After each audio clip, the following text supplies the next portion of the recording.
You're welcome to Agripreneur and Trust TV. Here on the show, we take a look at the vast world of agricultural entrepreneurship, its challenges, as well as its contributions to the Nigerian economy. My name is Chamun Dabeng.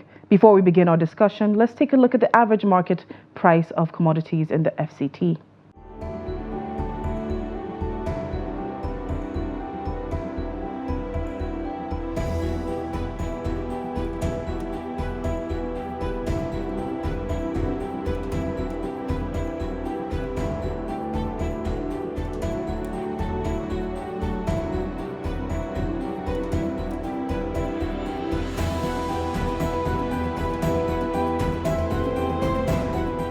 For the average Nigerian, palm oil is just a staple ingredient in many of our local dishes, but the uses of the product are endless. About 80% of palm oil is used to make food oil, cooking oil, basic vegetable fat, and specialty fats consumed by humans. You also use it to make soaps, cosmetics, methyl esters, and that's just to name a few. Back in the 60s, Nigeria used to be the largest producer of palm oil with a global market share of 43%. Today, it holds only 2% and has dropped to the fifth largest producer, a significant drop from its past. Nigeria now struggles to compete with the international market and is reportedly spending about $600 million yearly on palm oil imports. Today on the show, we will be looking at palm oil production in Nigeria, its challenges, and the way forward.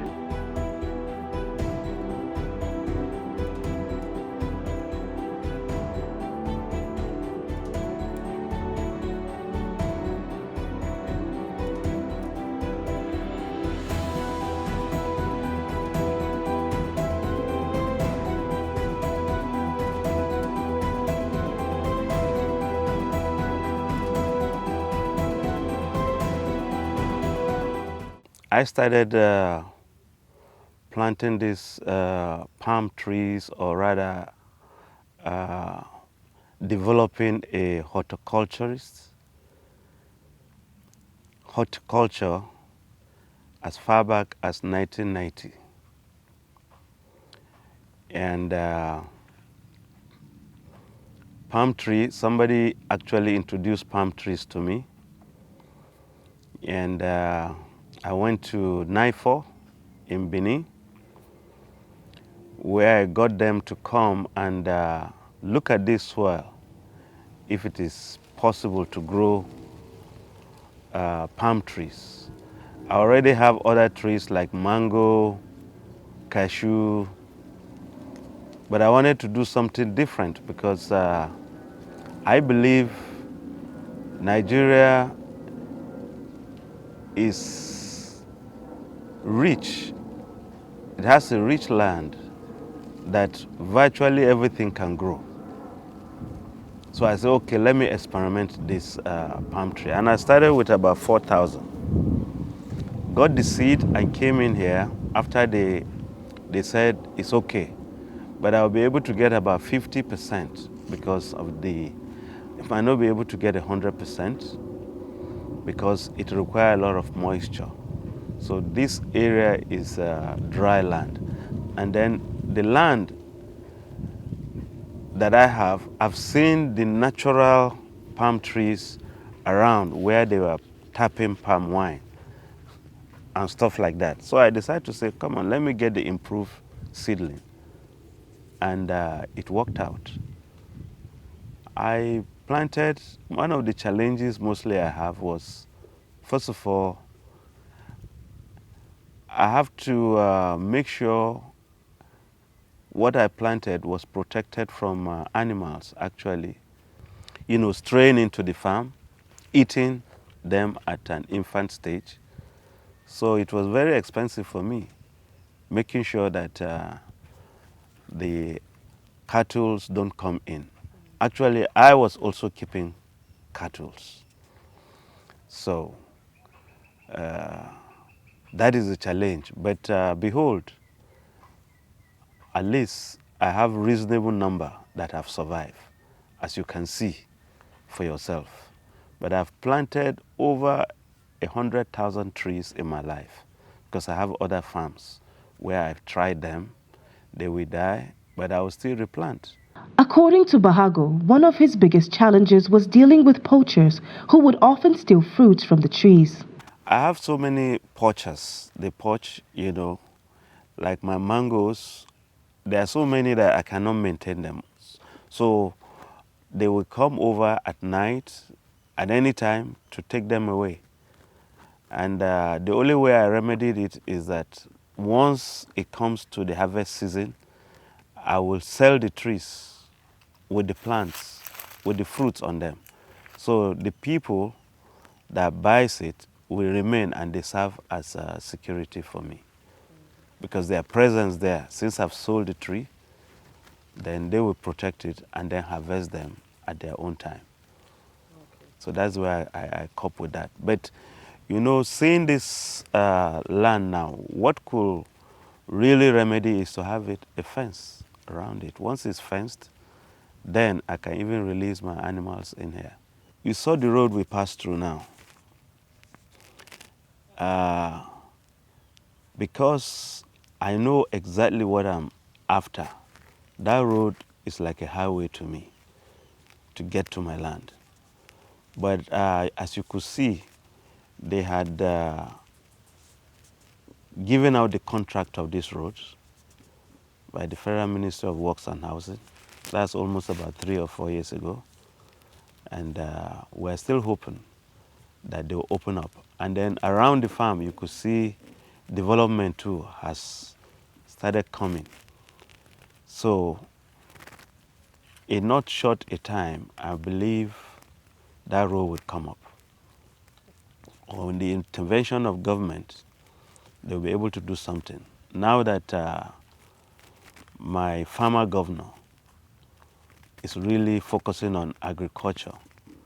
So, you know, road has been one of the major challenges in our agriculture going into rural areas because that's where food are produced. When I harvest, for me to move it to where I will process it, I mean, it costs me more because for the vehicle to come in here, they will charge me higher considering that the road is bad, you know.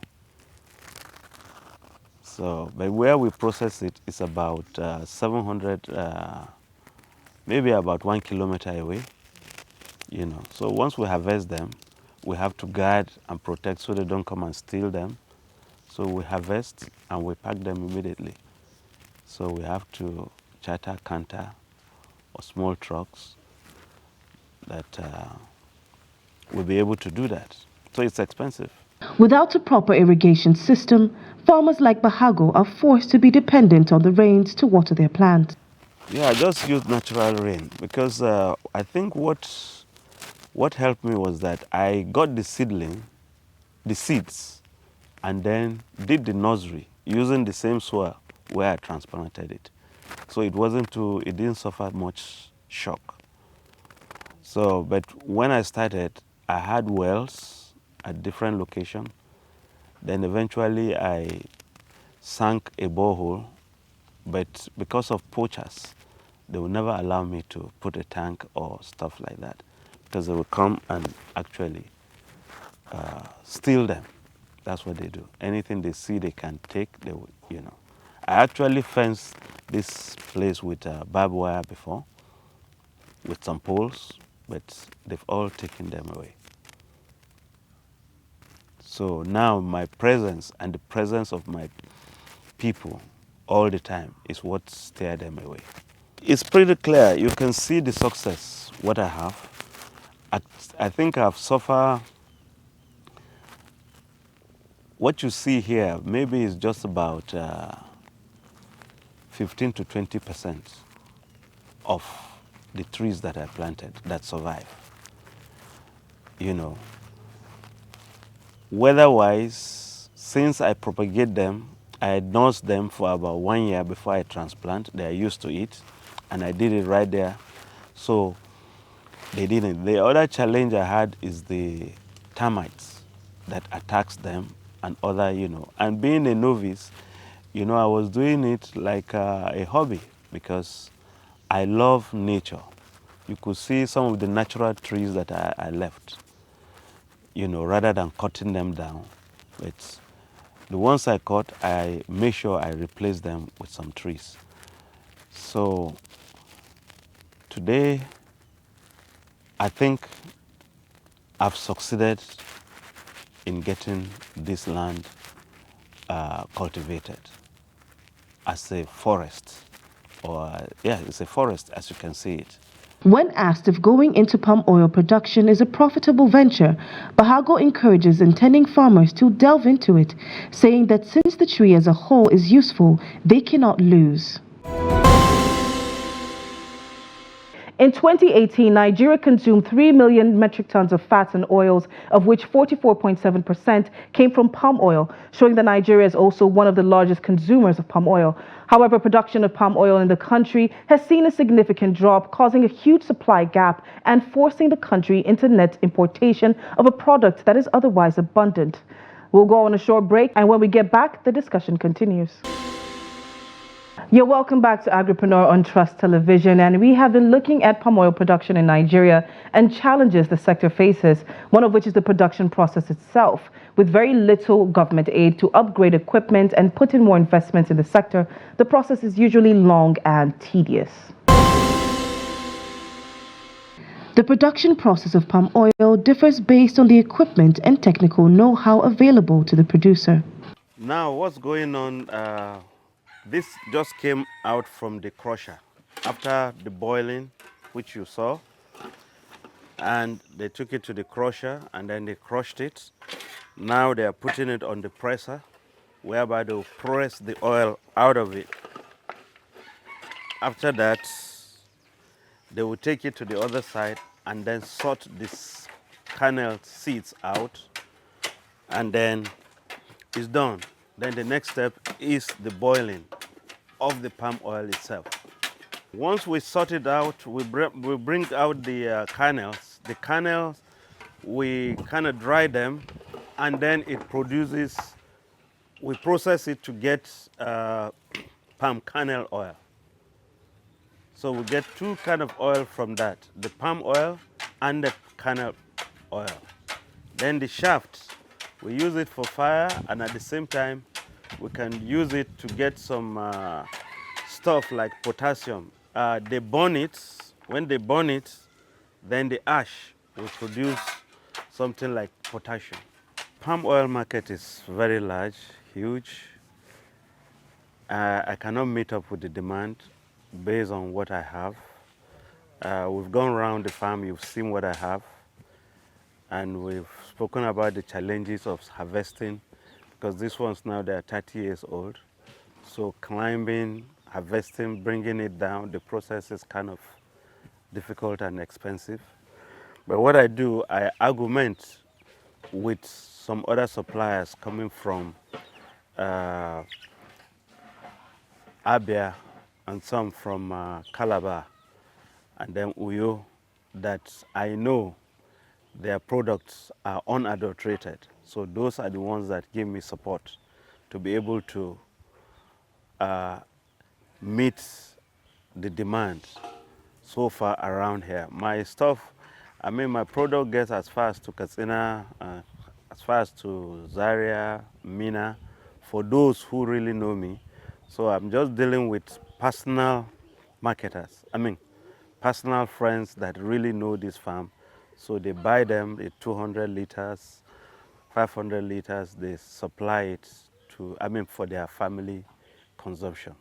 It's not like, say, a daily, you know, but if we do we do like 2 to 4 drums a day.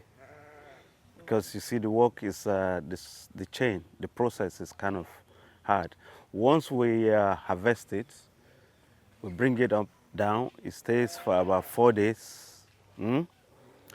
After, you know, we have to collect it, then bring it, then kind of shock it. After shocking them, we now wash them and then boil it. So, and you know, the harvest is seasonal.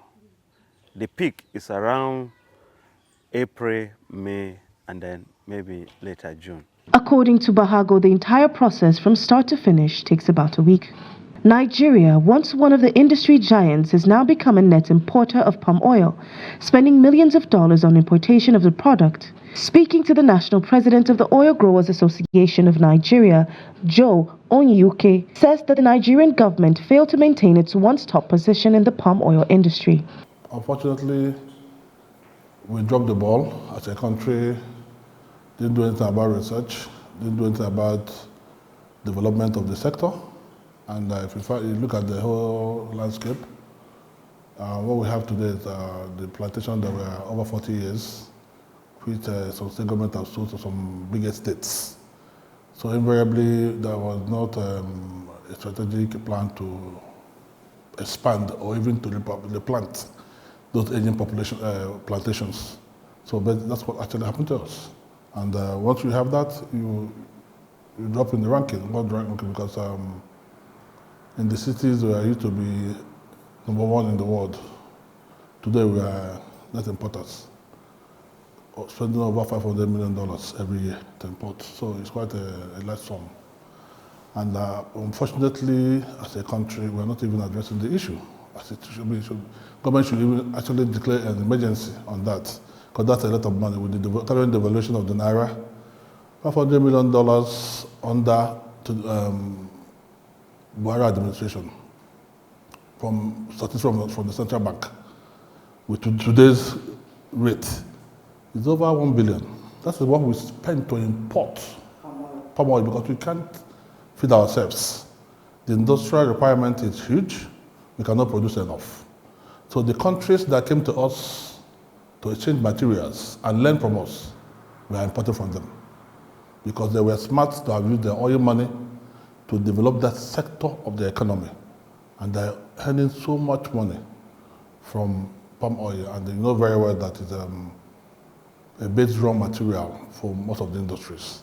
Most of the things we use every day actually come from palm oil.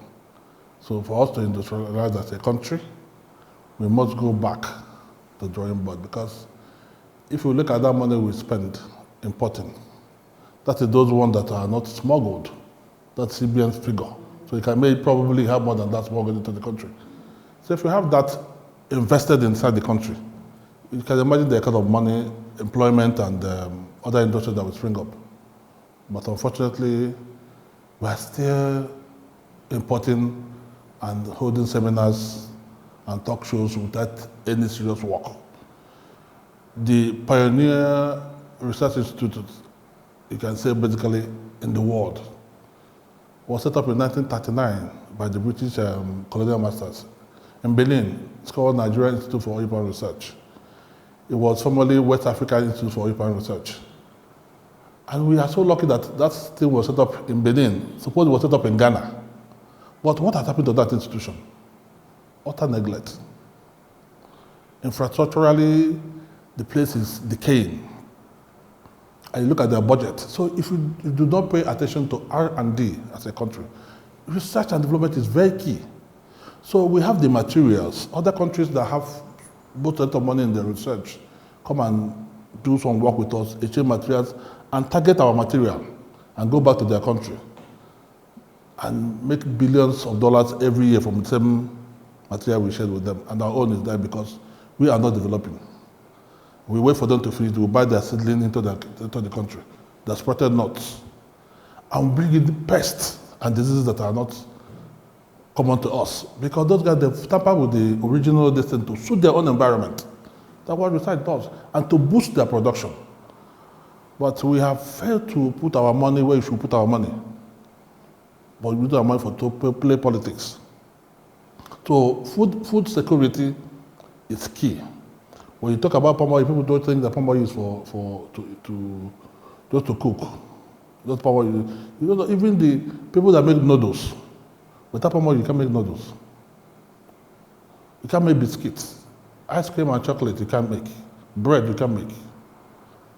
Then you go to cosmetics. Those ones are even the renewable energy we're talking about today. Malaysia. They've gone very far in the aviation industry. They're using that biofuel now. They didn't get that selling from us. They've got their own selling from the Portuguese traders back in the days. But because we were #1 in the world, they were smart to come to Nigeria to learn, and they change materials. Do you understand me? So people make that mistake that they didn't get any seed from us. The Portuguese sent the seed from West Africa. This crop is indigenous to West Africa. According to Onyeuke, proper investment in the palm oil sector will allow Nigeria to address its high levels of unemployment and poverty. We are having problems of poverty, insecurity, unemployment, name it. This single crop can take care of all these problems. The youth, we have modern ways of doing agriculture. The youth can come into this industry and make wealth. Go into processing, go into soap production, go into different food production, go into pharmaceuticals, go into cosmetics, a whole lot. Renewable energy is there. So even now, like I said to you, through research, the Malaysians are now using this to cut down their cost of aviation fuel. Because they're using to fly their airplane now. The aviation industry, they're using to fly their commercial planes. So it is. We need to go back to the drawing board as a country to gain back what we've lost over time. And again, now the world is shifting attention to North America. It's a sad story where you see how this has happened. So the world is moving. They've left Africa behind. That they're leaving Asia now, so they go to North America. Costa Rica is so big in oil palm that if you go to Costa Rica, you see 2 major seaports. All they do there, they ship out palm kernel oil, crude palm oil. Onyeuke further stated that one of the largest issues facing the sector is financing. We have a lot of problems in the country. African Development Bank, they are going too far. The biggest problem here is financing. And African Development Bank will only finance you if you have certain, if we can meet certain conditions, which we can never meet. Now, we need to begin to, first of all, help ourselves to develop the industry to a level where we can attract this international funding to come in. Because when they come in here, you don't have this, you don't have that, you don't have this. How do they fund you? Do you understand? Now, African Bank have shown interest. ECOWAS Bank have shown interest. African Development Bank have shown interest. They have shown interest. But the work is saying you must work with government. Because these are international financial institutions that cannot work with you alone. You don't have the capacity. You must work with government. But I must tell you something. I've sat down with different governors in this country, different commissions of agriculture in this country, and I've been so disappointed. I'm going to tell you the honest truth. In Thailand, their best seedling is called Nigerian black. Now, Southeast Asia, they're coming to Nigeria now. They've gone to NIFO to have meetings. Now they're going to our Federal Ministry of Agriculture. And I hope those people will not go and say Nigeria. Because they are using for our stem gel plasma. That is our biggest asset. These other countries, they hide, they protect as a currency their major cash crops. If you go to Egypt, they don't play with their cotton. You see, army people, they guard the genes. And as a worker, as you're going into the place, they look at your mouth. As you're coming out, you open your mouth, so there's no seed that you put seed inside your mouth to come out. Because they know that one seed there is 1 tree. So here, the mistake we made in the 60s and 70s, they came and they changed material that took now, they made billions out of it. We are still in poverty. And that they're selling to us. They're hiding it from us, so they will hide that they're number one. They will hide it. The other one that should be the second grade, the third grade. They cannot give the number 1 grade. But you must have a strategic policy in this country. They can't just come into our country and take our goods and walk away because we are hungry, we are stupid. And you just give somebody money, and we don't know, this is the economic sabotage. So we are watching, and I believe that this government is very smart. They will not fall to that. Because we need to protect what we have, because that is our strength. Put our money where we should put the money, and grow our economy and process and develop ourselves. Otherwise, they come here and take this thing and go back again. You can't meet they've gone far ahead of us. They go back. We are in the same global market. We can't compete again. So now they need, because of climate change, everybody looking for drought-resistant seed.